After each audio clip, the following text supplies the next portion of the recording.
ایک دفعہ کا ذکر ہے کہ ایک گاؤں میں ایک غریب لکڑہارا رہتا تھا۔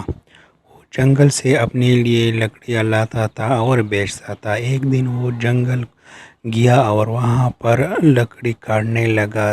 اس نے لکڑیوں کے جھنڈ میں ایک مجسمہ دیکھا جو پتھر کا بنا ہوا تھا۔ جب اس نے وہ مجسمہ اٹھایا تو اس کے نیچے ایک سوراخ تھا۔ لکڑہارے نے جب سوراخ کے اندر دیکھا تو وہاں پر ایک بہت بڑا خزانہ پڑا ہوا تھا۔ اس نے اس خزانے کو اٹھانے کی کوشش کی، چونکہ وہ بہت بڑا تھا اس لیے وہ نہیں اٹھا سکا اور اس کو وہاں پر ڈانپ لیا اور واپس چل دیا۔ راستے میں اس کی ملاقات ایک سوداگر سے ہوئی جو کہیں سے آ رہا تھا۔ اس کے پاس 4 اونٹ تھے تو اس نے کہا کہ آپ میرے ساتھ چلو گے، میں ایک خزانہ آپ کو دکھاتا ہوں، لیکن اس کے لیے ایک شرط ہے۔ تو سوداگر نے لکڑہارے سے کہا کہ جلدی بتاؤ کون سی شرط ہے۔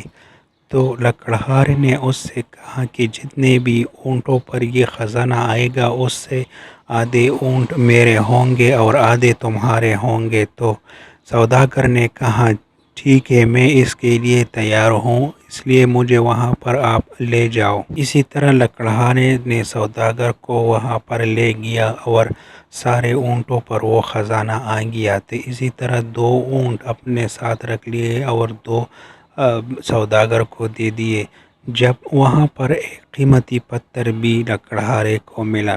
جب قیمتی پتھر اس نے دیکھا تو اس نے اپنے جیب میں رکھ دیا اور چلنے لگا۔ جب دونوں راستے سے جا رہے تھے تو سوداگر کو خیال آیا کہ کیوں نہ ایک اونٹ اس لکڑہارے سے لے لیا جائے۔ تو اس نے لکڑہارے کی تعریف شروع کی کہ آپ کے لیے تو ایک اونٹ بھی کافی ہے، آپ ایک اونٹ مجھے دے دیں۔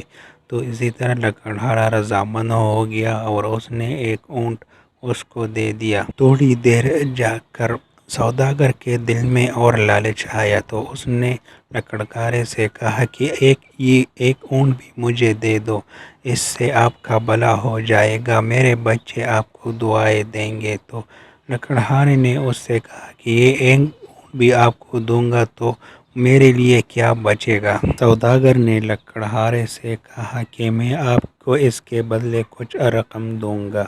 اسی طرح لکڑہارا راضی ہو گیا اور اس نے وہ رقم لے لیا۔ سوداگر کے دل میں خیال آیا کہ کیوں نہ باقی چھپا ہوا خزانہ بھی میں دیکھ لوں۔ اسی طرح اس نے وہ سارے اونٹ اپنے نوکر کو دے دیے اور واپس جنگل کی طرف لوٹ گیا۔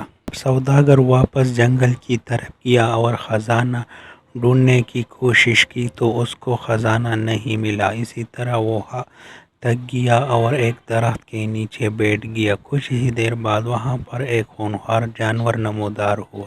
اس نے اس سوداگر کو کھا لیا۔ اسی طرح اس کا مال سب کچھ اس دنیا میں رہ گیا اور لالچ کی آڑ سے وہ اس دنیا سے چلا گیا۔ اسی طرح اس سے ہمیں یہ سبق ملتا ہے کہ لالچ کبھی نہیں کرنی چاہیے، جتنا بھی مل جائے وہ کافی ہے۔